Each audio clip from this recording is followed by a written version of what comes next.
Banding, status lahan perkara pengastulan masih sengketa. Diterimanya eksepsi para tergugat dalam kasus sengketa lahan terhadap proses PTSL warga Banjar Kauman memunculkan babak baru, di mana pihak penggugat yakni Desa Adat Pengastulan menyatakan banding.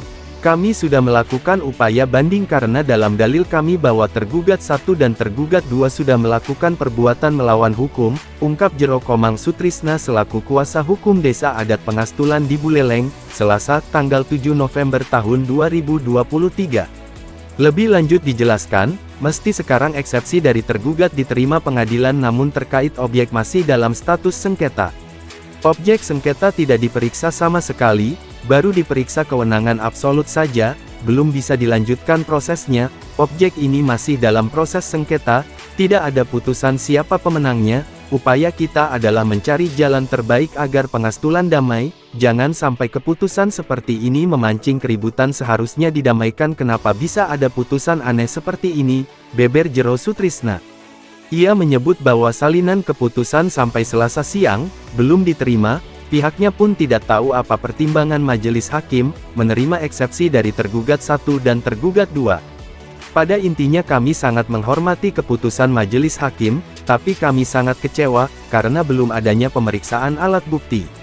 Kami sebenarnya menekankan perbuatan melawan hukum yang dilakukan oleh tergugat 1 di mana memperlihatkan tergugat 1 tidak koordinatif dan menjalankan prosedur pengajuan permohonan PTSL di desa dengan benar, tidak melibatkan pemerintahan desa adat, imbuhnya.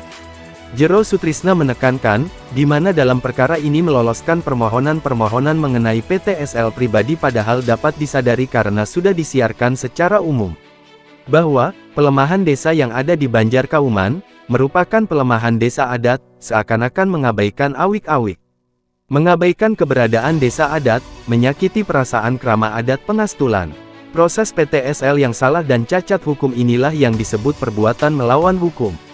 Ini merupakan kewenangan dari pengadilan negeri, yang mengadili perbuatan melawan hukum yang dilakukan tergugat 1, sehingga segala proses yang dilakukan oleh tergugat 2, BPN Buleleng Red pun ikut cacat prosedur atas perbuatan melawan hukum.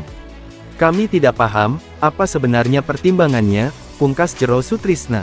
Sementara dalam keterangan yang disampaikan Jubir PN Singaraja, Made Hermayanti Mulyarta, SH ketika diwawancarai media Balijani.id, bahwa dalam putusan majelis atas sengketa tersebut bahwa tergugat I berperan aktif dalam proses pensertifikatan tanah milik Desa Adat Pengastulan sebagai tanah hak milik dan surat pengumuman data fisik dan yuridis nomor 11.782 PTSL 51.08/12/2022 tanggal 16 Desember tahun 2023 yang dikeluarkan oleh tergugat 2 tersebut adalah merupakan tindakan tergugat 2 sebagai pejabat pemerintahan yang melaksanakan fungsi pemerintahan, di lingkungan pemerintah maupun penyelenggara negara, yang termasuk dalam lingkup tindakan administrasi pemerintahan, sehingga gugatan penggugat tersebut termasuk dalam pasal 1 angka 4 Perma nomor 2 tahun 2019 tersebut yaitu sengketa perbuatan melanggar hukum oleh badan dan atau pejabat pemerintahan on rekat mati G overheads daat, maka apa yang menjadi pokok gugatan penggugat tersebut bukanlah wewenang Pengadilan Negeri Singaraja untuk mengadili perkara tersebut.